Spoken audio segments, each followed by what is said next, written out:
You ask Tiger to solve. This deals with linear equations with one unknown. The final result is y equals 8. Let's solve it step by step. Group all constants on the right side of the equation. Subtract 16 from both sides. Simplify the arithmetic.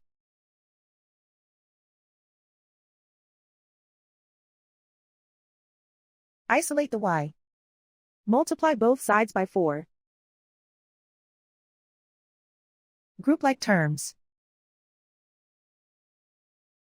Multiply the coefficients. Simplify the fraction. Simplify the arithmetic. And so the final result is y equals 8.